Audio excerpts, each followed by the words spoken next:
আসসালামু আলাইকুম রহমতুল্লাহ। প্রিয় খামারি ভাইয়েরা কেমন আছেন? আশা করি আল্লাহর রহমতে ভালো আছেন। আলহামদুলিল্লাহ আমি ভালো আছি। তো আমি অনেক দিন থেকে প্ল্যান করতেছি একটি গরু কিনবো, কিন্তু গরুটি আমার জন্য না, কার জন্য সেটা ভিডিওতে বলবো ইনশাল্লাহ শেষে। তো আমি দেখতে দেখতে হাটে চলে আসলাম, ভাবতেছি যে কখন গরুটা কিনবো, কখন গরুর দাম কম। তো অলরেডি আমি গরু কেনার জন্য হাটে চলে আসলাম। আলহামদুলিল্লাহ গরুর হাট অনেক বড়। এটা আমাদের অনেক বড় একটি হাট, সেটা কল্পনার বাইরে। কত হাজার যে গরু এখানে ওঠে আপনারা কল্পনা করতে পারবেন না। এখন যে গরুগুলো দেখতেছেন এগুলো সব বিক্রি হয়ে গেছে। এগুলো আমরা আসার সঙ্গে সঙ্গেই আমাদের আসার আগেই বিক্রি হয়ে গেছে। দেখেন কত বড় একটি হাট। এই হাটটি হচ্ছে লালমনি জেলার বড়বাড়ি হাট। হয়তো অনেকে আসছেন। এই যে গরুগুলো সব বিক্রি হয়ে গেছে, সব গরু ঘরে গাড়িতে নিয়ে যাচ্ছে তোলার জন্য। এই যে দেখেন ট্রাকগুলো, এই ট্রাকগুলো সমস্ত ট্রাক আসছে শুধু গরু ক্রয় করার জন্য।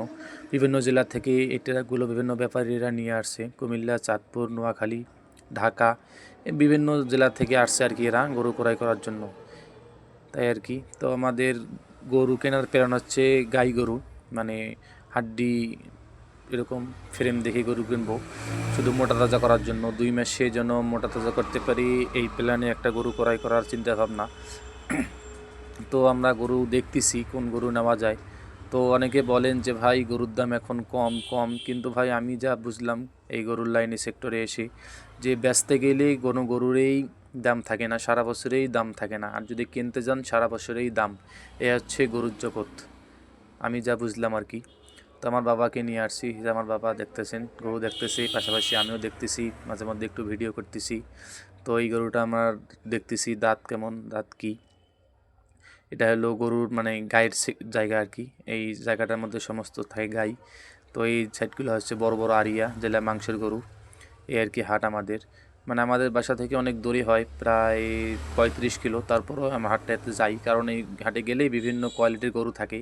আপনার গরু পছন্দ হবেই, যখন আপনার গরু পছন্দ বেশি হয় তখন কিন্তু আপনার পছন্দ হবেই। তো আমরা দেখতে দেখতে এই গরুটা ক্রয় করে ফেললাম। এই গরুটা কত দিয়ে ক্রয় করলাম সেটা আপনাদেরকে জানাইতেছি। এই গরুটা হচ্ছে 4 দাঁত, 4 জাতের একটা গরু। গাব নাই, খালি শুধু মাংস ধরার জন্য ক্রয় করা হয়েছে। তো এই গরুটা কী জন্য কিনলাম, কার জন্য কিনলাম সেটা এখন জানাচ্ছি। এটা আমার শাশুড়িকে আমি ক্রয় করে দিলাম। আমার শাশুড়ি কখনো গরু পালে নাই, এই প্রথম গরু পালবে শখ করেছে, তাই তার জন্য কিনলাম, শুধু মোটা তাজা করার জন্য। তো আমার শ্বশুরবাড়ি আমার বাসা থেকে অনেক দূরে, তাকে সব ফোনেই বুঝাই দিতে হবে। তাই দেখা যাক কীভাবে কী করতে পারে। তো ভিডিওতে এই পর্যন্ত। আসসালামু আলাইকুম রহমতুল্লাহ।